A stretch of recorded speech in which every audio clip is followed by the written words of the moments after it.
একদিন বাড়িতে কেউ ছিল না, তাই পাশের বাড়ির এক আন্টি আমাকে তার বাড়িতে ডাকলেন। আমি ভাবলাম হয়তো তার কোনো কাজে সাহায্য দরকার, তাই আমি তার বাড়িতে গেলাম। সেখানে গিয়ে দেখি আন্টি লাল রং এর একটি সুন্দর শাড়ি পরে আছেন। এই শাড়িতে তাকে অনেক সুন্দর আর আকর্ষণীয় লাগছিল। তিনি আমাকে তার ঘরের ভিতরে নিয়ে গেলেন। তিনি বললেন, আমার বাসায় কেউ নেই, তাই তোমার একটু সাহায্য দরকার। তোমাকে কিছু নতুন বিষয় শিখাবো। তার কথাগুলো শুনে আমি কিছুটা অবাক হলাম, কিন্তু পরে বুঝলাম তিনি আমাকে কিছু কাজে সাহায্য করতে বলছেন। দিনভর ভীষণ ক্লান্ত ছিলাম, তাই আন্টি আমাকে তার ঘরে বিশ্রাম নিতে বলল। বিছানায় শুয়ে পড়তেই আমি গভীর ঘুমে আচ্ছন্ন হয়ে গেলাম। সকালে ঘুম ভাঙতেই দেখলাম দীপ্তি আন্টি আমার পাশে শুয়ে আছে, তার হাত আমার বুকের উপর রাখা। এমন অবস্থায় তাকে দেখে আমি একটু দূরে সরে গেলাম। মনে হলো হয়তো রাতে ঠান্ডা লাগায় সে পাশেই এসে শুয়ে পড়েছে, আর ঘুমের ঘোরে আমি তা বুঝতেই পারিনি। যেই আমি উঠলাম, আন্টিরও ঘুম ভাঙল। তখন আমি তাকে বললাম, দীপ্তি আন্টি, তুমি আমার পাশে কেন শুয়েছিলে? দীপ্তি আন্টি জবাব দিল, আমি আসলে বাইরে সোফায় শুয়েছিলাম, কিন্তু রাতে খুব ঠান্ডা লাগছিল, তাই তোমার পাশে এসে শুয়ে পড়েছি। এই বলে আন্টি আমাকে, আমাদের নতুন বাড়ির নির্মাণ প্রায় শেষ হয়ে আসছিল, তাই আমি প্রায়ই সেটি দেখতে যেতাম। নতুন বাড়িটি আমাদের মূল বাড়ি থেকে প্রায় 15 কিলো দূরে ছিল। একদিন সেখানে কাজ দেখতে গিয়েছিলাম, তখন পাশের বাড়ির একজন আন্টি প্রায়ই আমাকে চা বা পানি খাওয়ার জন্য ডাকতেন। তার এই আন্তরিক আমন্ত্রণে একদিন আমি তার বাড়িতে গেলাম। সেই দিন তিনি আমার সাথে অনেক কথা বললেন এবং কিছু নতুন বিষয় আমার সাথে শেয়ার করলেন। পাশের বাড়ির আন্টি বেশ আত্মবিশ্বাসী ভঙ্গিতে কথা বলছিলেন এবং তার শাড়ি কিছুটা ভিন্নভাবে পরা ছিল। বাড়িতে ঢোকার পর তিনি আমাকে চা খাওয়ার জন্য জিজ্ঞেস করলেন। আমি বললাম, আমি চা খাই না, কিন্তু তিনি জোর দিয়েই চা বানিয়ে দিলেন। যখন তিনি আমাকে চা দিলেন, তখন তার হাত আমার হাতে হালকা করে স্পর্শ করল। সেই মুহূর্তে আমি কিছুটা অদ্ভুত কিছু অনুভব করলাম, তবে আমি তখনও বিষয়টিকে মজা হিসেবেই নিয়েছিলাম। এরপর তিনি বললেন, আজ তুমি ঠিক সময়ে এসেছ। বাসায় কেউ নেই, আমার একটু সাহায্য দরকার। আমি ভাবলাম হয়তো কোনো কাজের সহায়তা দরকার, কিন্তু পরে তিনি আমাকে তার ঘরের দিকে নিয়ে গেলেন। আমি কখনো ভাবিনি যে সেদিন এমন কিছু ঘটতে পারে। বন্ধুরা, আজকের গল্পটা অনেক বেশি স্পেশাল, তাই সবাই রেডি হয়ে যাও, কেউ মিস করো না। আর দয়া করে গল্পগুলো ভালো লাগলে ভিডিওটি লাইক, শেয়ার এবং চ্যানেলটি সাবস্ক্রাইব করো প্লিজ। আমি অরিন্দম, বয়স 22 বছর। আমাদের পরিবারের আর্থিক অবস্থা খুব ভালো ছিল না, তবে কঠোর পরিশ্রম করে আমি বেশ কিছু টাকা সঞ্চয় করতে পেরেছিলাম। আমার স্বপ্ন ছিল বাবা মাকে ছোট বাড়ি থেকে বের করে বড় একটি বাড়িতে নিয়ে আসার। আমাদের নতুন বাড়ির নির্মাণ প্রায় শেষ হয়ে আসছিল, তাই আমি প্রায়ই সেখানে যেতাম। একদিন আমি লক্ষ্য করলাম সামনের বাড়ির একজন 32 বছরের মহিলা আমাকে দেখছেন। আমি আমার কাজে ব্যস্ত থাকতাম, তবে যখনই তাকাতাম দেখতাম তিনি আমাকে গভীরভাবে দেখছেন। একদিন তিনি হাতের ইশারায় আমাকে ডাকলেন। আমি তার কাছে গেলে তিনি হেসে বললেন, কি নতুন বাড়িতে কবে উঠছ? তোমাদের বাড়ির কাজ কবে শেষ হবে? এভাবে আমাদের আলাপ শুরু হলো। তার নাম ছিল দীপ্তি। আমি প্রথমে তাকে আন্টি বলে সম্বোধন করেছিলাম। দীপ্তি আন্টি আমাকে প্রায়ই দেখতেন। তার বাড়ি আমাদের নতুন বাড়ির সামনেই ছিল, তবে খুবই সাধারণ একটা বাড়ি ছিল। তিনি সাধারণ জীবনযাপন করতেন এবং সবসময় শাড়ি পরতেন, যা তাকে আরও আকর্ষণীয় করে তুলত। যেহেতু কিছুদিন পর আমরাও ওই এলাকায় বসবাস করব, তাই মাঝে মধ্যে তার সাথে কথা হতো, তবে এর বেশি কিছুতে আমার আগ্রহ ছিল না। আমি 22 বছর বয়সী একজন তরুণ, আর দীপ্তি একজন 32 বছরের মহিলা। একদিন যখন আমাদের নতুন বাড়ির নির্মাণ কাজ চলছিল, আমি সেখানেই একটি চেয়ারে বসেছিলাম। ঠিক তখনই দীপ্তি আন্টি সন্ধ্যায় আমার জন্য 1 কাপ চা নিয়ে আসলেন। তিনি বললেন, সকালে থেকে দেখছি তুমি খুব মনোযোগ দিয়ে তোমার বাড়ির কাজ দেখছো। দীপ্তি আন্টির এই আন্তরিক আচরণে আমি মুগ্ধ হলাম, কারণ এমন ভালো প্রতিবেশী আমাদেরও প্রয়োজন ছিল। তার কথাবার্তা অনেক সুন্দর ছিল। আমার বাবা মা অনেক কঠিন সময় পার করেছেন এবং অনেক পরিশ্রম করে আমাকে পড়াশোনা করিয়েছেন। আমাদের পরিবারে আমি, আমার বাবা মা এবং আমার 15 বছর বয়সী ছোট ভাই ছিল।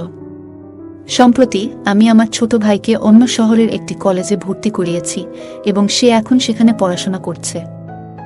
নতুন বাড়ির নির্মাণের বিষয়ে বাড়ির কারোই সঠিক ধারণা ছিল না। আমার পড়াশোনা শেষ হওয়ার পরপরই আমি একটি চাকরি শুরু করি।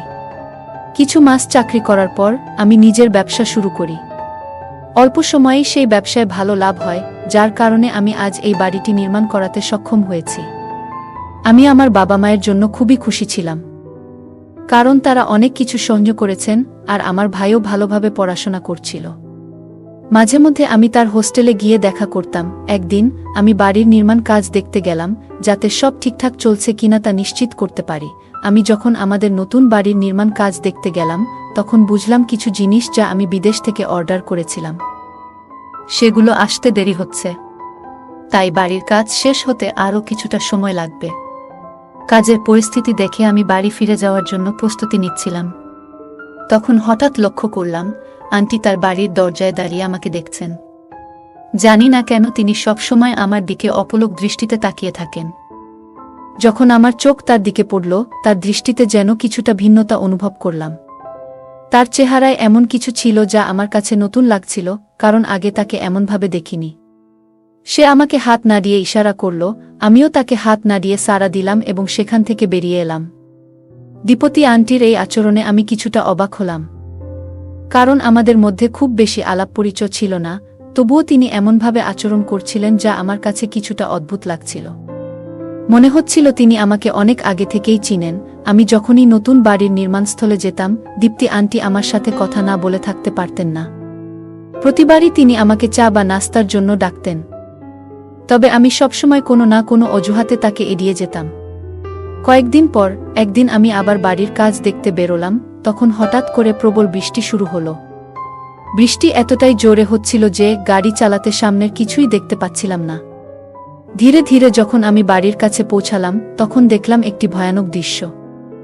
বাড়ির একটি দেওয়াল বৃষ্টির পানিতে ধসে পড়ে গেছে। নির্মাণ কাজ এখনও অসমাপ্ত ছিল, তাই বৃষ্টির তীব্রতা সেই কাঁচা কাজটি সহ্য করতে পারেনি। এই ক্ষতি দেখে আমি খুবই হতাশ হয়ে পড়লাম।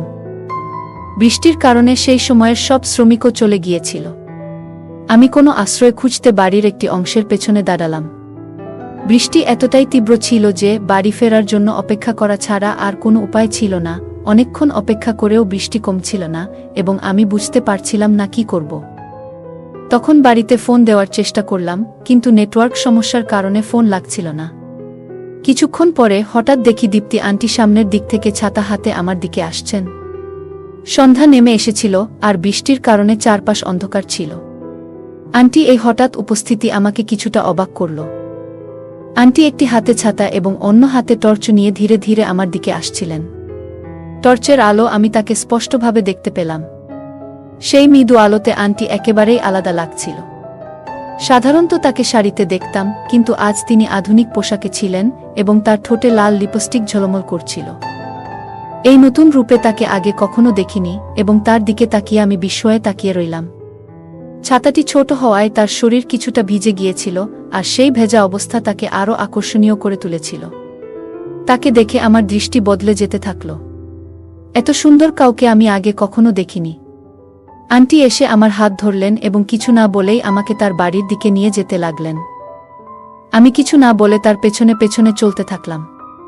তিনি সামনে ছিলেন আর আমি পেছনে। তার প্রতিটি ভঙ্গিমা আমাকে মুগ্ধ করছিল। আগে কখনোই কোনো নারীর প্রতি এমন অনুভূতি জন্মায়নি আমার। আজ যেন নিজের আবেগ সামলানো কঠিন হয়ে পড়ল। দীপ্তি আন্টির উপস্থিতি, তার সৌন্দর্য আর এই বৃষ্টি, সবকিছু একসঙ্গে মিলে আমার মনে অদ্ভুত একটা প্রভাব ফেলছিল। ঠিক তখনই দীপ্তি আন্টি হঠাৎ আমার দিকে তাকিয়ে বললেন, অরিন্দম, বৃষ্টির মধ্যে এভাবে কি করছো তুমি? এমন মুষলধারে বৃষ্টি হচ্ছে, এখানে থেমে থাকাটা কি ঠিক? আমি দীপ্তি আন্টিকে বললাম, আমি আসলে বৃষ্টি কমার অপেক্ষা করছি, কারণ বাড়ি ফিরে যেতে অনেক দেরি হয়ে যাবে। এত জোরে বৃষ্টি হচ্ছে যে এখানেই দাঁড়িয়ে থাকতে বাধ্য হচ্ছি। আন্টি হাসতে হাসতে বললেন, অরিন্দম, আমি তোমার প্রতিবেশী। তুমি আমার সাহায্য নিতে পারো। প্রতিবেশীরা যদি কঠিন সময়ে পাশে না থাকে, তবে কবে থাকবে? আমি মুচকি হেসে তার কথা শুনছিলাম। তিনি বললেন, এ বাড়িকে নিজেরই মনে করো। কথা বলতে বলতে আমি নিচের দিকে তাকিয়েছিলাম, তবে যখন তার দিকে তাকালাম, তার রূপ দেখে আমার মধ্যে অদ্ভুত অনুভূতি হল। দীপ্তি আন্টির সৌন্দর্য আমাকে মুগ্ধ করছিল, তবে আমি নিজেকে সামলে নিলাম, কারণ জানতাম আন্টির বিয়ে হয়েছে। তখন আমি তাকে বললাম, আন্টি, আপনার সাহায্যের জন্য ধন্যবাদ। আন্টি হাসতে হাসতে বললেন, আমাকে আন্টি বলো না, এবং ভবিষ্যতে যদি কখনো আমার কোনো সাহায্য লাগে, তুমি করবে তো? আমি মাথা নেড়ে সম্মতি জানালাম। বৃষ্টিতে ভিজে গিয়েছিলাম আর ঠান্ডায় কাঁপছিলাম।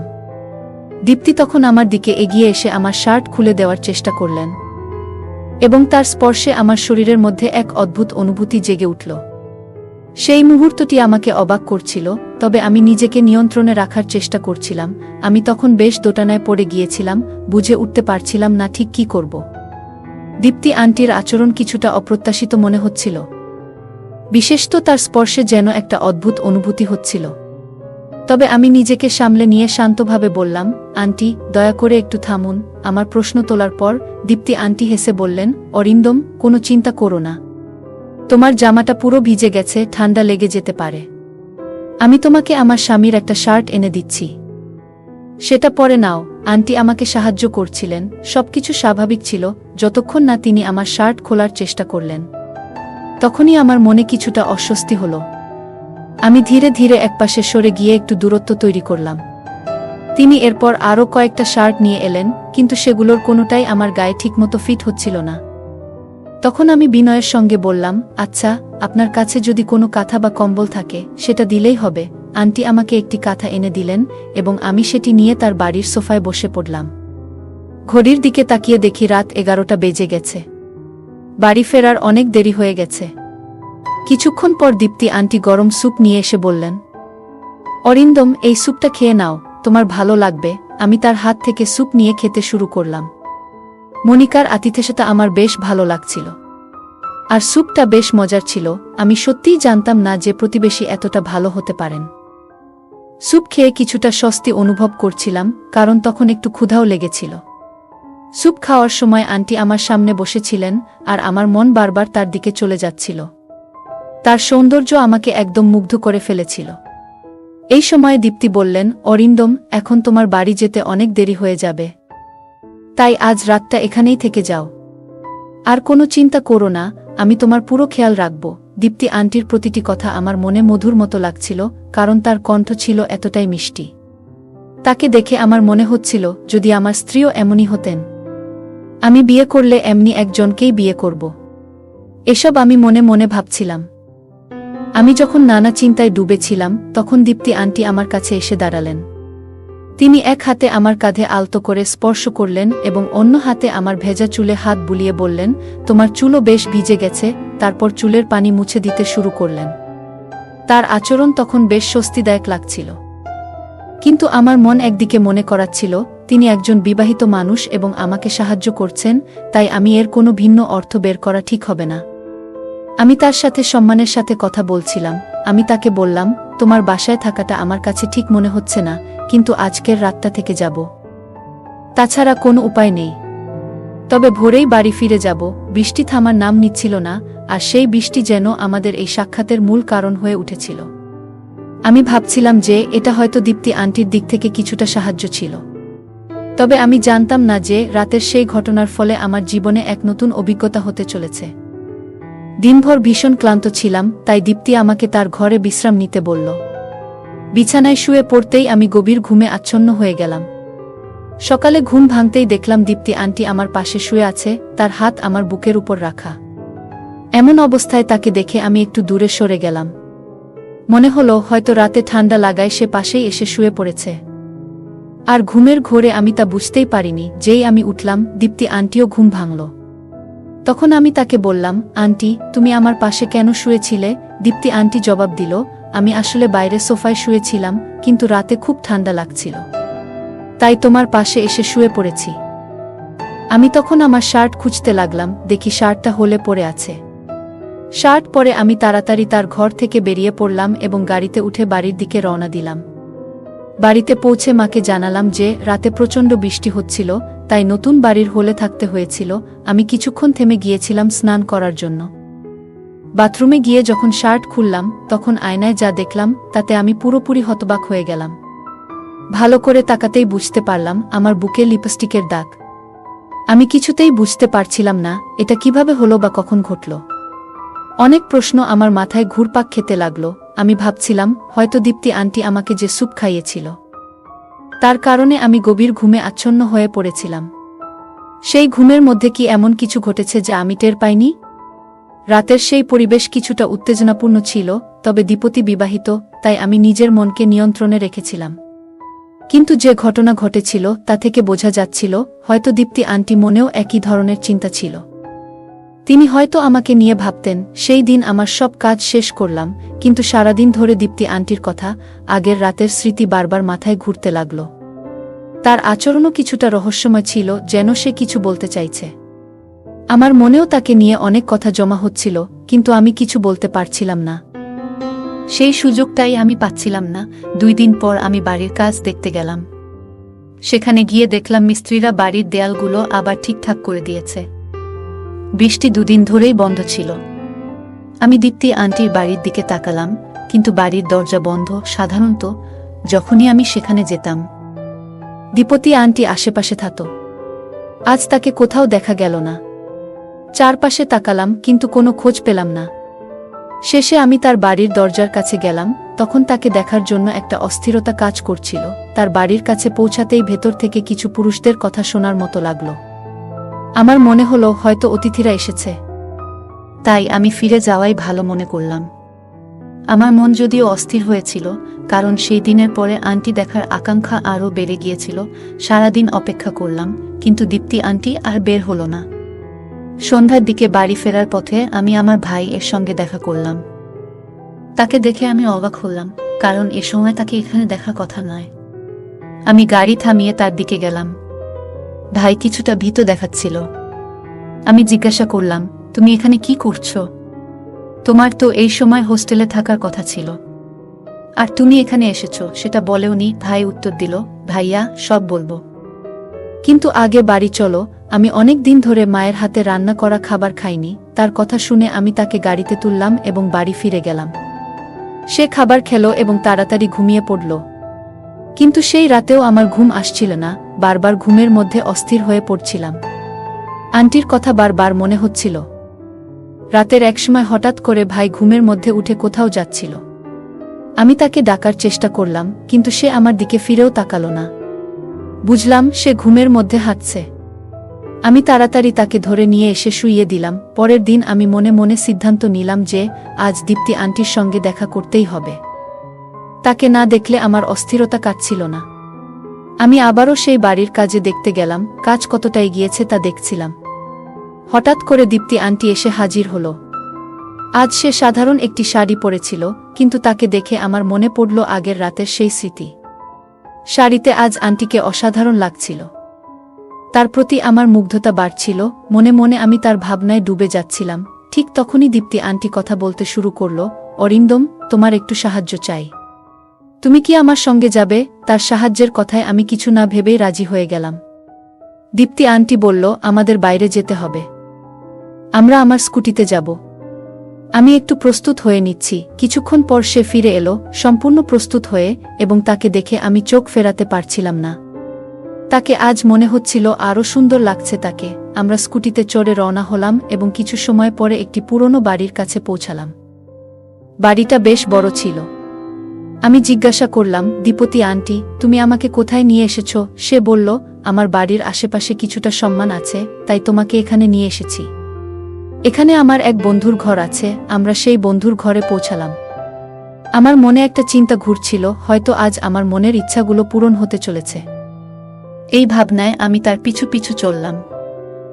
স্কুটি থেকে নেমে আন্টি আমাকে নিয়ে বাড়ির এক কোণে ছোট্ট ঘরে গেল। ঘরে ঢুকে দেখলাম সেখানে একটা বিছানা আর পাশে একটি পানির কলস রাখা ছিল। দীপতি আন্টি বিছানায় বসে পড়ল। ঘরটা ছিল শান্ত আর খানিকটা অন্ধকারাচ্ছন্ন, তবে আমার মন সম্পূর্ণ অন্য কিছুতে নিবদ্ধ ছিল। আমি বিছানায় বসেছিলাম। কিছুক্ষণের মধ্যেই ঘরে 4 জন শক্তিশালী লোক ঢুকে পড়ল। তাদের দেখে আমি কিছুটা অবাক হয়ে গেলাম। বুঝতে পারছিলাম না এখানে কি ঘটছে। দেখলাম তাদের মধ্যে 2 জনের হাতে ক্যামেরা আছে এবং হঠাৎ করে ঘরের বড় বড় লাইটগুলো জ্বলে উঠল। আমি দীপ্তি আন্টিকে জিজ্ঞাসা করলাম, দীপ্তি আন্টি, এটা কি হচ্ছে? কিন্তু সে কোনো কথা বলার জন্য প্রস্তুত ছিল না। মুখে স্কার্ফ বাঁধা ছিল তার।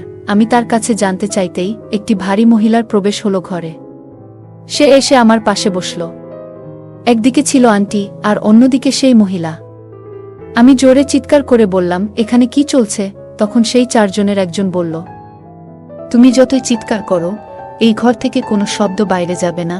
এটা শুনেই আমি বুঝতে পারলাম আমার সঙ্গে কিছু ভয়ঙ্কর কিছু ঘটতে চলেছে। তখনই তাদের একজন একটি বড় ছুরি বের করল এবং তা আমার দিকে এগিয়ে ধরল। আমি প্রচণ্ড ভয়ে কাঁপতে লাগলাম। সে বলল, এখন তোমাকে আমাদের নির্দেশ মতো কাজ করতে হবে, না হলে তোমার জীবন বিপন্ন হবে। আমি ভয়ে দিশেহারা হয়ে পড়েছিলাম। তখনই বুঝলাম আমি এক ভুল জায়গায় এসে পড়েছি এবং দীপ্তি আন্টির উপর ভরসা করে আমি নিজেকে একটি ভয়াবহ পরিস্থিতিতে ফেলে দিয়েছি। আমি বুঝতে পারছিলাম যে দীপ্তি আন্টির প্রকৃত অভিপ্রায় অন্য কিছু।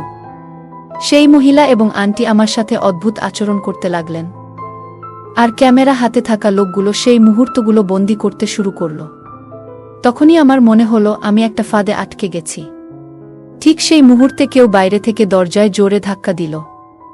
দরজা খোলেনি, তাই সেটি ভেঙে ফেলা হলো। পুলিশ ঘরে ঢুকতেই দীপ্তি আন্টি ভয়ে থরথর করতে লাগল।